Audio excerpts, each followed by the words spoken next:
Hello à tous! Si vous avez lu mon livre, vous aurez vu que j'y dédie toute une section à Absatou Sy, entrepreneur, influenceur et maman. Absatou incarne la femme entrepreneur par excellence. Elle dirige plusieurs entreprises dans la cosmétique, l'immobilier, l'artisanat et bien d'autres domaines, aussi bien en France qu'au Sénégal. Et donc elle travaille avec des fournisseurs et des partenaires dans les deux continent. J'ai eu le plaisir de la rencontrer il y a quelques jours dans la maison Absatou dans Paris, dans le 2e arrondissement. C'est un lieu magnifique, super bien décoré avec vraiment le thème Afrique qui est très présent. C'est un lieu idéal pour organiser des événements et à cet événement, elle nous a parlé de l'importance d'oser et de prendre des risques. Et oui, oser même quand on ne sait pas comment on va faire, comment on va y arriver, mais effectivement, dans l'entrepreneuriat, il faut oser parce qu'on a tous des peurs, des craintes et parfois ça nous empêche d'aller vers nos ambitions, vers nos rêves et on se retrouve dans la même situation à faire du surplace. Pour moi, ce rappel, ça a été magique et ça fait du bien de savoir qu'on passe tous en fait par les mêmes périodes de crainte, d'incertitude et qu'on n'est pas seul au fait. Au final, on est tous pareil, mais qu'il est possible de surmonter ses peurs. Avec l'autorisation d'Absatou, j'ai pu capturer ces images. Je vous laisse les regarder. Hop, hop, hop! N'oubliez pas que vous pouvez vous abonner à ma chaîne pour ne plus rater aucune autre vidéo, mais aussi pour passer à l'action et transformer votre passion en revenu régulier. Obligé d'être sauté pour de vrai. Vous allez donc sauter dans votre quotidien, prendre des décisions qui vous appartiennent, assumez-les, vivez-les pleinement. Le sang arraché, c'est le saut, c'est la décision que vous prenez. Tout le monde se rue pour vous dire ah là là là là, n'écoute pas, ne fais pas, c'est risqué, c'est pas risqué. Mais t'as pas envie de vivre une vie chiante, t'as pas envie de vivre une vie routine. Donc toi, tu veux le faire parce que tu veux changer les choses. Mais tout le monde va te dire n'y va pas, c'est pas bien. Et toi aussi, tu te retournes et tu leur dis pourquoi je n'irai pas? Tu l'as déjà fait, toi? Les mêmes qui te conseillent vont te dire non, je ne l'ai pas fait. Pourquoi tu me conseilles? Tu ne l'as pas fait. Vous allez monter dans cet avion, vous allez avoir mal au ventre, vous allez avoir la nausée parce que vous montez à 4000 mètres d'altitude. Et c'est pas pareil de monter en haut de 3 marches ou de 5 marches. Vous montez dans le ciel, vous allez à la rencontre de vos rêves, de vos projets, de votre ambition. Elle est là. Un rêve, un projet, une ambition, c'est là, c'est au-dessus de vous. C'est là, c'est censé être un truc inatteignable. Et pourtant, vous allez y aller. Vous allez monter dans cet avion. Ça va gigoter. Ça va vous faire plus peur que la décision en elle-même. Vous allez vous rappeler toute la vie qui était la vôtre juste avant. C'était calme, c'était cool. Pourquoi je fais des trucs comme ça? Parce que la vie, c'est la vie n'est donc pour la santé. On n'a pas le droit de snobber la vie. On a la chance d'avoir la vie. On n'a pas le droit de snobber la vie. Interdit. Vous voyez? Et là, vous allez monter 4000 mètres d'altitude, la porte elle va s'ouvrir, vont sauter ceux qui ont décidé de vivre leur vie pleinement, c'est-à-dire de prendre des risques. Tu ne vis pas un truc fou sans prendre de risques. Une décision importante, elle implique une prise de risque. Donc tu vas sauter vers l'inconnu, parce que tu veux apprendre un truc en plus. Donc tu sautes dans le vide. Ah, le vide. Au début, t'as l'air qui rentre dans ta bouche, t'es décoiffé partout, t'arrives pas à respirer, tout c'est un truc de fou. Mais ouais, parce que la décision que t'as prise, c'est pas celle du voisin ou celle de la routine. C'est de vivre. Et quand on décide de vivre, eh ben ça secoue. Ouais, et à un moment, le parachute il s'ouvre, t'as l'impression de ralentir. Tu t'assois au-dessus du toit du monde, tu regardes la beauté de ce que tu vois en bas, que t'es vertige ou pas. C'est beau, c'est calme, il n'y a plus de bruit. Tu regardes et tu dis c'est beau, je suis au-dessus du monde, je suis sur le sommet au sommet de mes rêves. Et là tu dis comme dans tous les rêves, les histoires d'amour, les trucs, il faut atterrir à un moment ou à un autre. Mais là, le moment que je vis là, je vais vivre pleinement. Ça c'est la force de vivre le moment présent. Pas de se dire il va se passer quoi après, il s'était passé quoi. Non, je vis ce moment présent parce que je l'ai réclamé, je l'ai voulu de tout mon être et j'y suis. Et je ne vais pas passer à côté parce qu'on passe notre temps finalement à passer à côté de nos réalisations parce qu'on ne sait pas les apprécier. Chaque petite réalisation doit être célébrée. Chaque petite réalisation doit être célébrée. Et vous devez vous dire, waouh, je l'ai fait, je l'ai fait, je l'ai fait. Et c'est grâce à Bibi, c'est grâce à moi. Je l'ai fait. Je l'ai fait. Et là, vous atterrissez. Si on vous avait dit peut-être ça peut marcher, peut-être ça peut pas marcher, tout va bien. Vous vous préparez à cet atterrissage qui peut être un peu bancal, un peu douloureux, un peu tout ça. L'important, c'est d'être préparé. Ça peut marcher, ça peut pas marcher, mais la chose la plus sûre, c'est que si on vous a préparé, on vous a dit peut-être ça va se passer comme tu veux, peut-être ça va pas se passer comme tu veux. Ce qui est sûr, c'est que tu vas apprendre, tu vas remplir ton sac, tu vas repartir avec tout ça d'expérience dans ton sac. Alors quand tu arrives au moment de l'atterrissage, tu tapes le sol pour rebondir. Sinon tu t'écrases parce qu'on t'a pas prévenu et tu t'écrases et tu te fais mal et tu ne retournes plus jamais. Non, comme l'amour, on va en chercher toujours plus. On tape le sol et si tu tapes bien le sol, tu rebondis. Principe du trampoline.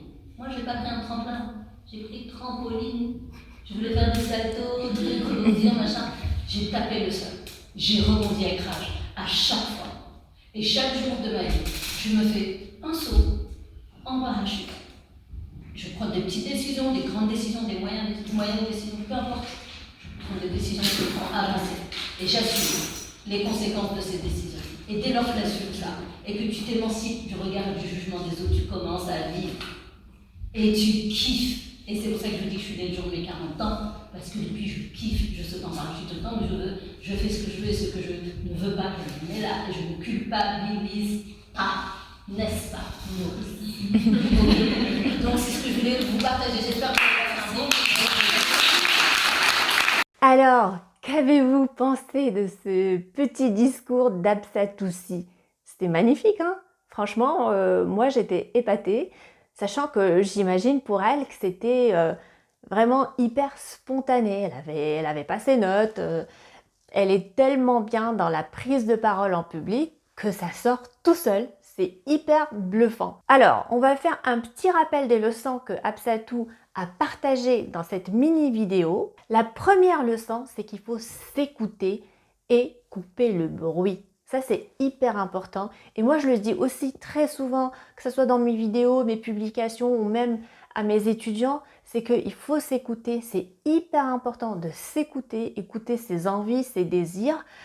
On peut considérer les avis des autres, mais il ne faut pas que ça nous impacte dans la vie de tous les jours et que ça impacte notre prise de décision. Il y a un autre truc qui est important et je peux peut-être compléter, c'est que oui, écoutez-vous et suivez votre intuition. Alors moi, c'est quelque chose qui est hyper important pour moi. Je suis mon intuition, même si je me gourre, c'est pas grave, mais en tout cas, je suis mon intuition et je suis mon cœur. Deuxième leçon évoquée par Absatou, c'est qu'il faut passer à l'action et affronter ses peurs. Hein, si on a peur de faire du parachutisme et que vous êtes dans l'hélicoptère, à un moment, il faut sauter, il faut juste sauter. Il faut passer à l'action pour vivre la magie. Sinon, ça sera une vie barbante. Et elle le dit aussi, ce serait dommage d'avoir une vie chiante. On va passer à côté de sa vie alors qu'on peut prendre des risques. Mais attention, bien sûr, des risques mesurés. Hein. Il faut passer à l'action, il faut faire ce saut, bien sûr, en étudiant la situation et en vous protégeant parce qu'on ne veut pas que ça soit une situation dramatique pour vous ni pour votre famille. La troisième leçon que partage avec nous Absatou, c'est qu'il faut célébrer chaque petite réalisation. Ça, c'est aussi hyper important. On n'attend pas jusqu'à la fin pour célébrer le grand événement. On célèbre chaque petit pas qu'on réalise. C'est comme ça qu'on se motive et qu'on se donne les moyens de continuer. Parce qu'en fait, il faut du carburant pour pouvoir continuer en tant qu'entrepreneur. Ce n'est pas la joie tous les jours, mais on peut marquer des événements. Par exemple, voilà, premier client, on célèbre. Premier paiement, premier règlement de facture, on célèbre, on arrive à un point où on a une audience de X nombre de personnes, on célèbre aussi. Donc ce sont des petits événements dans la vie d'un entrepreneur, mais c'est en même temps important de les marquer et de les célébrer. Quatrième point, c'est soyez résilient et rebondissez. Le drame, il faut se relever, trouver une autre façon de faire, une autre stratégie pour que cela marche. Donc on continue différemment, on consulte aussi les experts, on veut que ça marche, donc vous allez vous relever et vous les rebondissez à nouveau. Et 5e point et leçon par Apsatoussi, c'est vivez le moment présent, kiffez le moment, prenez du plaisir, c'est votre moment en tant qu'entrepreneur, appréciez les hauts et les bas, parce que c'est ça qui fait que la vie est magique. Imaginez une vie où tout va bien. C'est un peu boring, right? Donc on apprécie ce que l'on a, on apprécie les opportunités qu'on a, même quand ça ne va pas. On se dit, waouh, j'ai eu l'opportunité de faire ça, ça n'a pas abouti cette fois, je vais réessayer la prochaine fois. Et c'est comme ça qu'on rend sa vie un peu plus intéressante, un peu plus challenging. Je sais pas si ça se dit challengeante, non, ça se dit pas. Donc vivez le moment présent et kiffez-le à fond. Maintenant, c'est à vous de jouer. Dites-moi ce qui vous empêche de vous lancer dans l'entrepreneuriat. Quelles sont vos peurs, vos craintes? Qu'est-ce qui vous empêche de faire le pas et d'aller vers vos rêves? Répondez-moi dans les commentaires, j'ai hâte de lire vos réponses. N'oubliez pas aussi que vous pouvez retrouver mon livre « Vivre de sa passion, comment transformer ses talents en revenus réguliers ». Vous pouvez y trouver tous les conseils et la stratégie que je vous propose pour créer votre entreprise et lancer votre projet. Vous trouverez le lien dans la barre d'informations. Voilà les amis, j'espère que cette vidéo vous aura plu. Alors moi, je pars en vacances. Wouhou! J'en ai tellement besoin, mais j'aurai quelques podcasts à vous poster au cours des prochaines semaines, donc restez connectés. N'hésitez pas à m'envoyer vos petits messages, vos mails, ça me fait toujours plaisir de vous lire. Sur ce, je vous dis à bientôt et prenez soin de vous. Ciao, ciao!